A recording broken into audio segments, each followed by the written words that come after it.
it's a sofa full of hosts. Sofa full of... Yes. Because, Mr. Crystal, was it 9 times you've hosted the Oscars? I've been accused of that, yeah.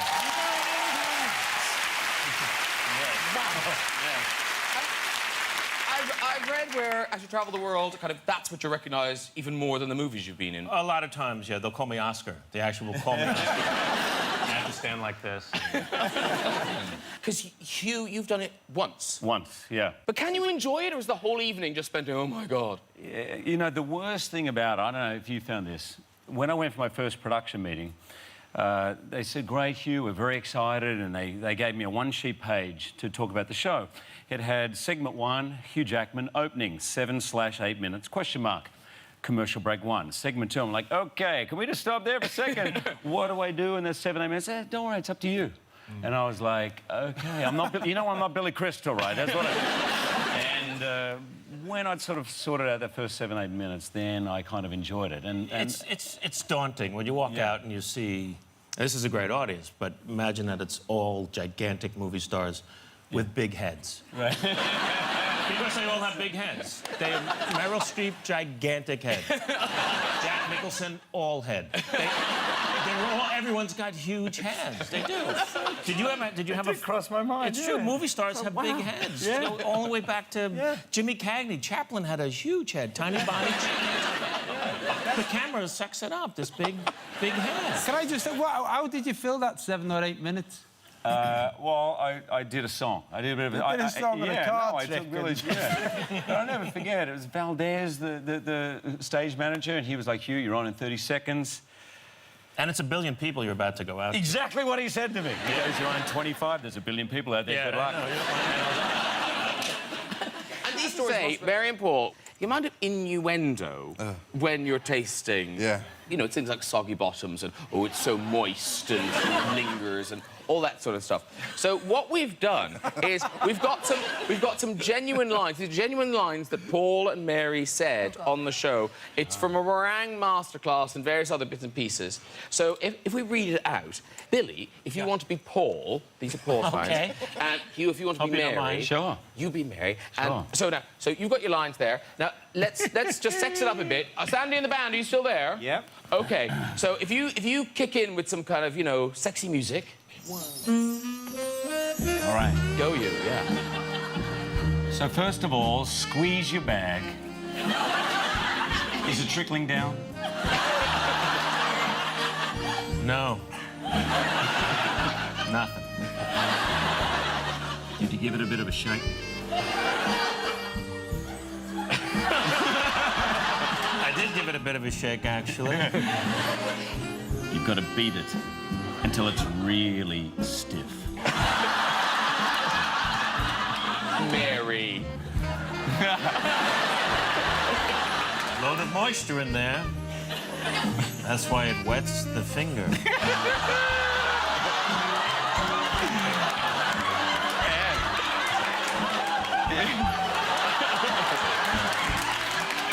If it's leaked, you will get wet.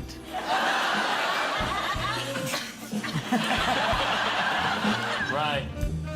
You need to oil it up. Because you're going under. Now, I remember when I've done this before with you, one thing you love to do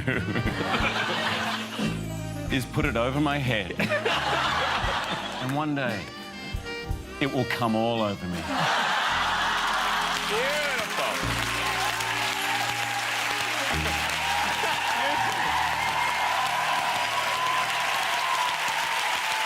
Very good. I suppose if you have to look like that, the pressure's there. Because was it the Wolverine origin movie that you had to do the running naked down the corridor? No, there was X-Men 2. X-Men 2, yeah, no. Actually, no, first day of X-Men Origins, I ran naked. I quite enjoy it, really. I like it. It's a very freeing feeling, actually. Hey, so actually nice on, take your clothes off. It's wonderful. Should we do it? No.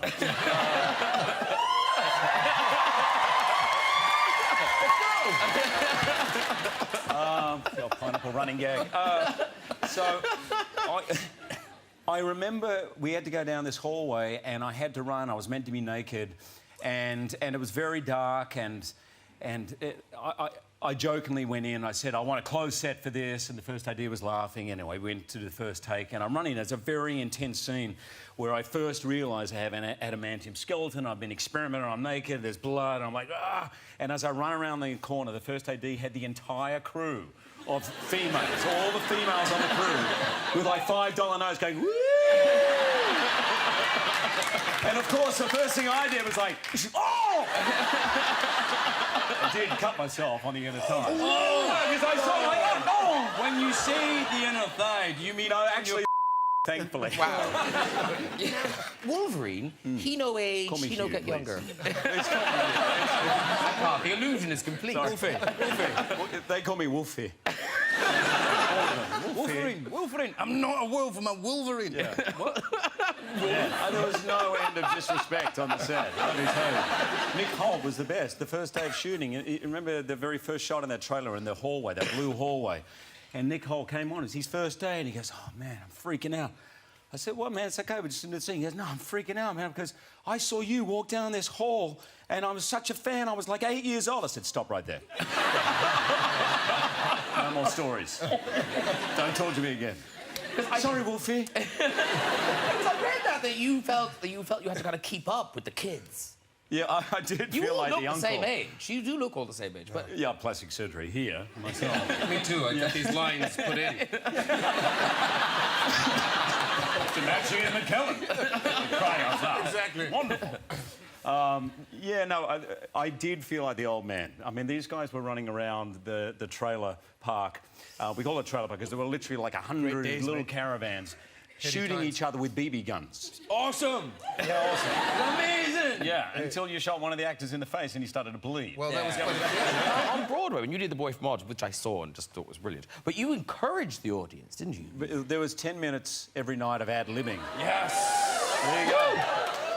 I bless the rain. And so it ended up, the character Peter, who most of you guys don't know, very flamboyant and very naughty. So I got to do stuff I normally would never do. And there was this 10-minute period of ad-libbing every night. And so I would get some of the weirdest things. I remember one night this woman came running down the front.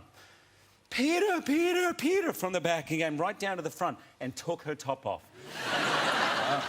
So massive were her breasts. Like, massive. And not in the fake way massive, like massive. They almost were resting on the conductor's head. We got the visual.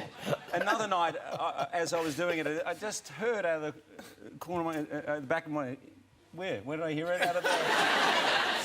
I heard this thing. You heard it. Yeah. This woman say, "Peter, I want to bite your ass." And I stopped and I said, "Really?"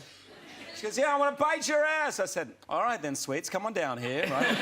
So she comes down. I'm thinking the moment she gets down there, I've called her bluff. She's going to just not do it. And I literally go, "All right then," and she bit into my ass.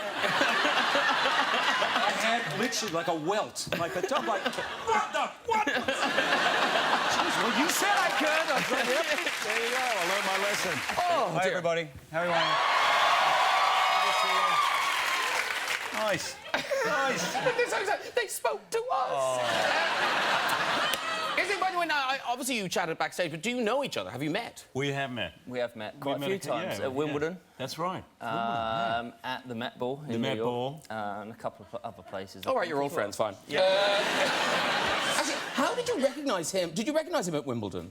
Of course. Well, no, because he looked so... This is... There you are.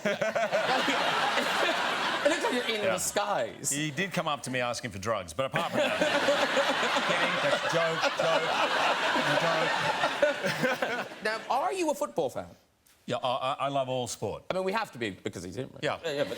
Actually, I'm a Norwich City football fan. Norwich City. It's the one club you can mention. Thank you. Is that Delia? No.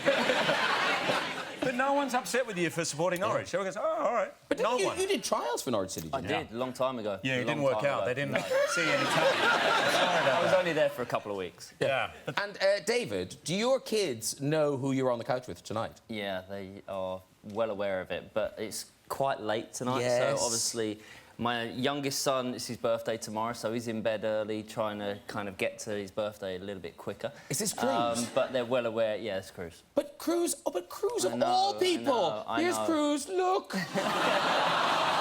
You didn't bring Cruz, it's his birthday tomorrow, and you didn't bring him. I know, and now I feel bad. That's great. What was that for? Was that Halloween? It was Halloween. Fantastic. Where is Cruz? Cruz, how are you, mate? Yeah, your dad's terrible. You should have stayed up. I mean, whatever he says, don't worry. We'll go out to a pub tomorrow night. Well, he's 10, right? He's 10. He's old enough, yeah. He's 10. I did my very first job was a TV series called Corelli, where I met my wife, and I was sporting a mullet in that. And I know you haven't got a picture of it because literally... Yeah, we do. No, come on. Of course we do. There it is. Look adorable. Hugh Jackman. So that's Deb behind the bars there, and she was the prison psychologist, and I was prisoner, Kevin Jones. And I had that mullet. The fact that she could fall in love with me with that mullet, she's a keeper. I was like... But I've heard you in interviews saying how she does like the way that you do look different in different movies. Yeah, she says she gets to have an affair every 3 months, so... I presume she met with me. He's away working. He's got a mullet. Hey, Bob. When were you in Beauty and the Beast?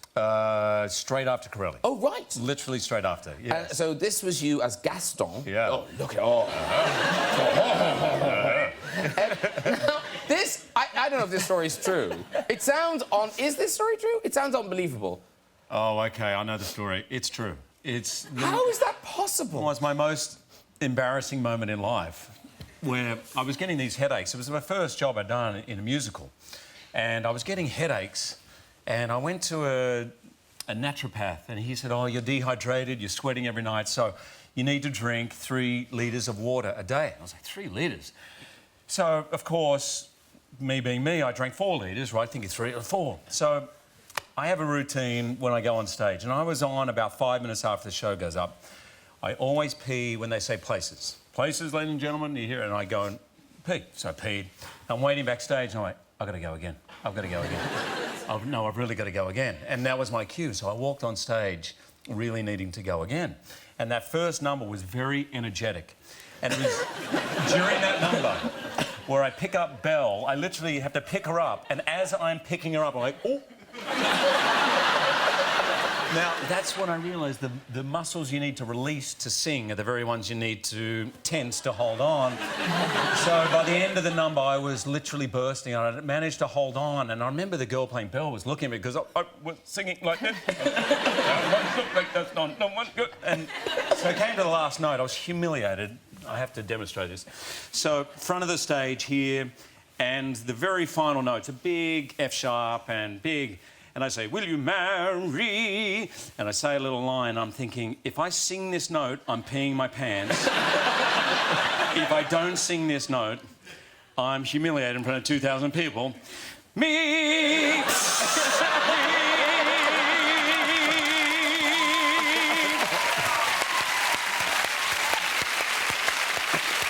The show must go on. Yeah. Welcome to you both. Where's me mum? My mum's out there tonight. Where's mum? Oh. There's mum. This is it. Hey! Hi, Mum! Wow! You're a lucky man. Oh, and a lucky mother. It's all good. Welcome to our shores. What do you mean, welcome to your shores? Oh, careful, careful. Well, that was literally like a second into the show. Yes. Something went horribly wrong. Welcome to the show, I said. Don't get into it, it's too complicated. All right. I trust you. You're a mother. Anyway, lovely to have you here. Thank you. And thank you for your son. Thanks, Mum. Welcome to you both. And now, you've been on the show a few times. I didn't know you had a nickname. Which one do you know? Which one do you have? One beginning with G. Oh. Rhymes with puppy? A guppy. Yes. Yeah. Because when I sleep, I move around. And someone saw me on a plane, who I know well, and I was sleeping on the plane. I said, I had a great sleep. They went, really? You are like a guppy out of water, like a fish out of water, just flip-flopping around. So, guppy. What? Have you seen him be a guppy? Sleeping? Yes. I've never seen him sleeping. All right. I'm not hiding anything. My mum's here. Hi, Mum. Restless Sleeper. It's quite adorable, really. It's adorable. My first theatre show was Beauty and the Stage Beast. show. Gaston. There he is, it's Gaston. You've been dreaming just one dream, Yes, go on. nearly all your life. Hoping, scheming, just one theme. Will you be my wife?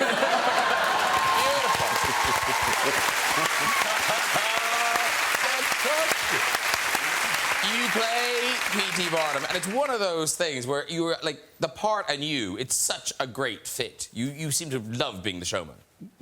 I was 7.5 years ago approached by. Yes, I do. Can I show you a didn't look shot like a at me struggle. playing soccer when I was 6?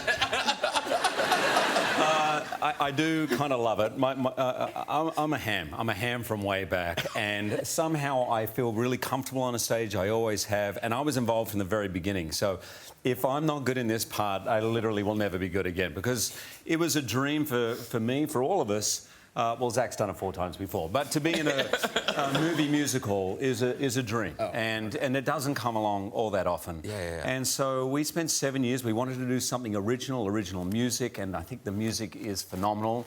And we wanted to tell the story of the guy who pretty much invented show business. So Yeah. this was it. And I love how that story about that you were so gung-ho. Was it the first read-through where you couldn't help yourself? It was.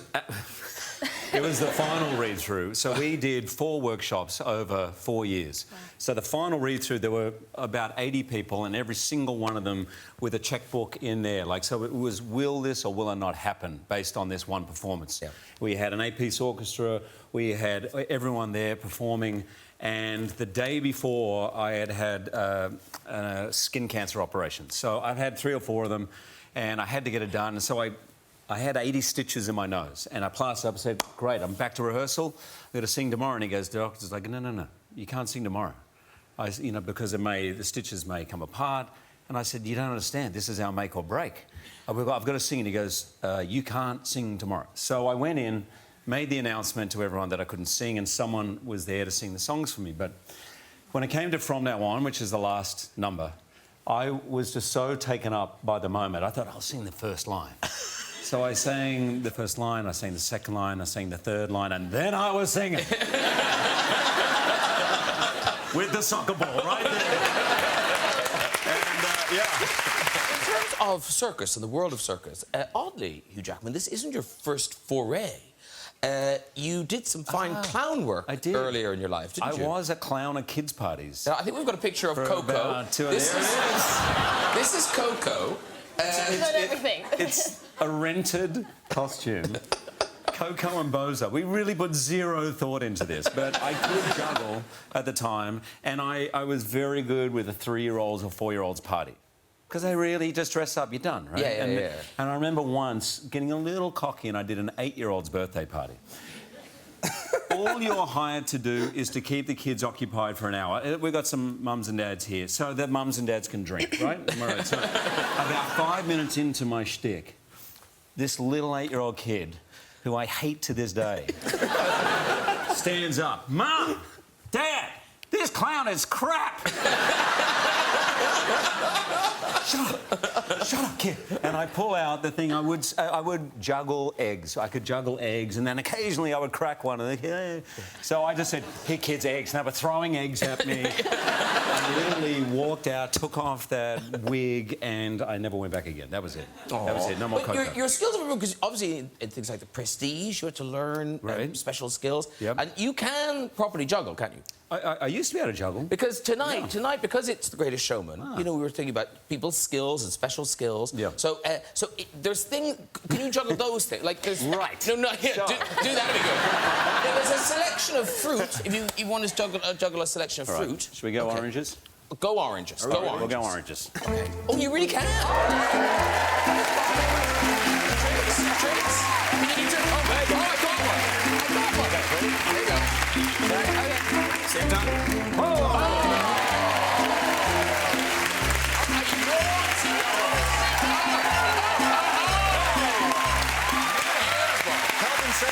So let's just see if our audience tonight have any talent. So we asked what skills they have to offer us tonight. I've got some of their answers here. where's Lucy? Where's Lucy? Now, Lucy, I don't understand your thing. So you can do eggy-peggy language? Yeah. OK, so how do we demonstrate this? So I can translate anything into eggy peggy. Or just a phrase? Any phrase. OK, in any Hugh Jackman, language. do you have a phrase that you would like to hear in eggy-peggy? I know no more than you. Zendaya never farted on the set of The Greatest Showman. Okay. Zirgan dega yarga narga varga farg tergit organ darga sarga arga tharga murga virgi. I don't know if it was good. Where's Ash? Where's Ash? Ash, what can you do? Spin on my head. You're the spin on the head guy. OK, that's very good. So hang on, we might see you later, but we won't see it right now. So that's Ash with the spin on his head. Where is Tora? Now, Tora does an impression. Just the one. Do you just do the one, right? No. Yes. What, is there more? Yes. I love Gabby Friend here. How many... What else can Tora do? Tell them. Well, I used to be able to do the Queen. Well, what happened? Well, she got older and I can't do her anymore. So what are you going to give us? I'm going to give you Sybil Fawlty. Fawlty Towers. OK. So Tora is Sybil Fawlty from Fawlty Towers. Polly, would you get Manuel for me?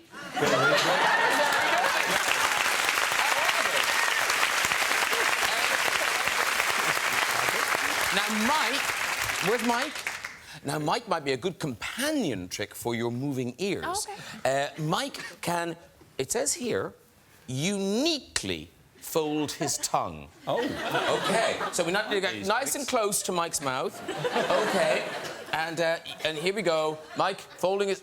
Oh, he's having some problems. Oh, no. Oh, are they your own teeth? They are.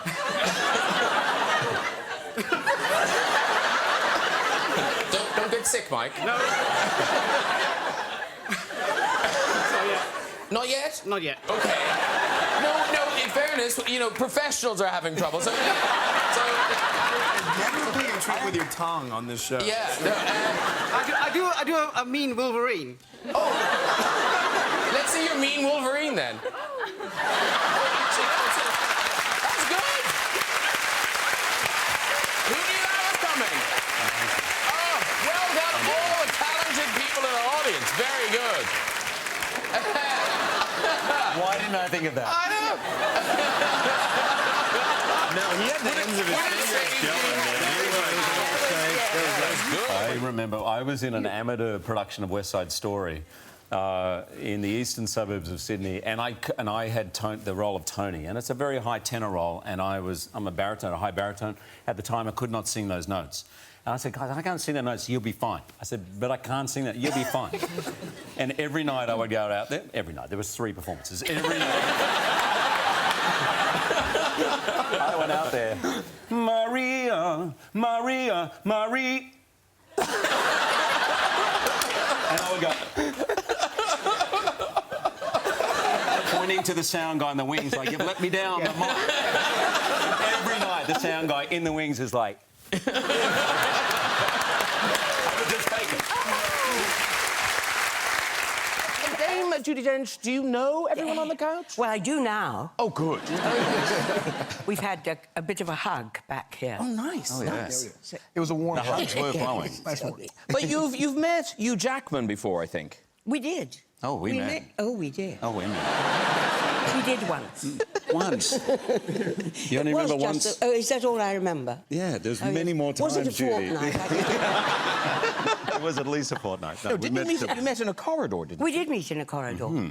Total strangers, and we had a great kiss. Ooh. Yeah. People are very, very envious. We've had another one just now, so I've had 2 kisses. Wow, and the night is young, Yes, Judy. and the night is young. Keep drinking. See you guys. And actually, but Hugh Jackman, you nearly worked with Dame Judi. Oh, yes. Well, no. I wish I had worked with Dame Judi on anything and everything, but there was a point where my agent rang me and said, are you interested in playing Bond? Not that it was an offer for Bond. Of course, I didn't know that you were playing M at the time, but it was one of those things where I have since found out when I was being asked if I was interested, about 8 other actors were being asked at the same time. Okay.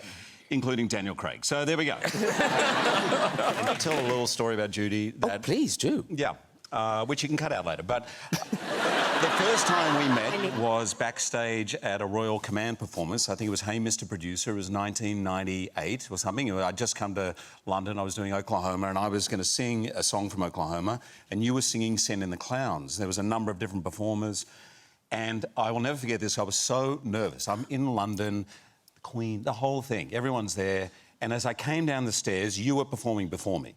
As I came down the stairs, you were standing.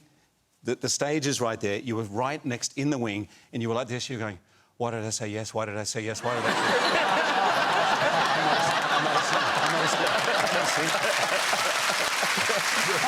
And you were muttering and muttering. And I said, "Judi," you're like, "What?" I said, "You're amazing. I saw you at the dress rehearsal. You were the best thing here." And she goes, "Really?" I said, "You're an incredible singer." She goes, "Oh, shut up. I can't sing. What did I think?" That's a great story. That's sweet. And then I think I'm right, in the middle of all of this, then you lost your own dad. Yeah, my father passed away during filming. It was a very emotional time, and I'm so grateful to, first of all, my family were there. We're in a COVID bubble, so thank goodness I had my family with me. Yeah. The director, Florian, but every single member of that crew and cast, because when you go through something like that and you're doing a film that is that intense, you just can't do it alone. You can't. You need to lean on people, and I had people there, and I did, and so I'm very grateful for it. Yeah. Brandon, you should be so proud of this film because you are so good in it. It's such a powerful film. It's called The Sun Is Out Today, starring Hugh Jackman, everybody. Very good. Yeah. Now I'm going to drink. Yes. You break the drink. I'm sorry, I didn't mean to upset you. You didn't know it's just there and it's life. I know. There we go. It's life. It is. Yeah. It's all there. And talking of getting in shape, Hugh Jackman, you're back being Wolverine. Yep. So presumably that means... Sorry to cut you off. That is the blueprint for actors. Like, when we saw this, every actor wanted to mimic what he did. And listening to his diet and his workout regimen, this is the This is CGI. No.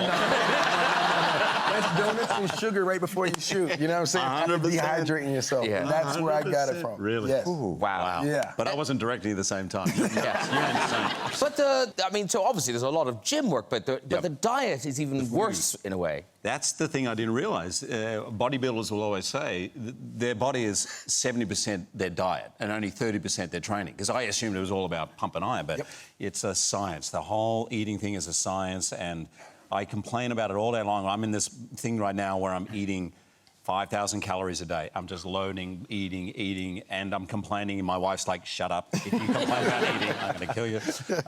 But, yeah. Sitting beside these two guys, I feel like they're a tuxedo and I'm a pair of brown shoes.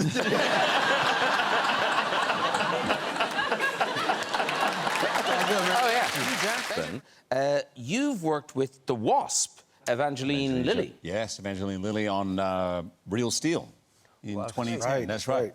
And I never forget, actually, we had a kiss in the movie, and it was the first time at the premiere, as the scene was playing, I realised my son was there, who was 10, and I was like, oh, he's never seen me kiss anyone other than his mum.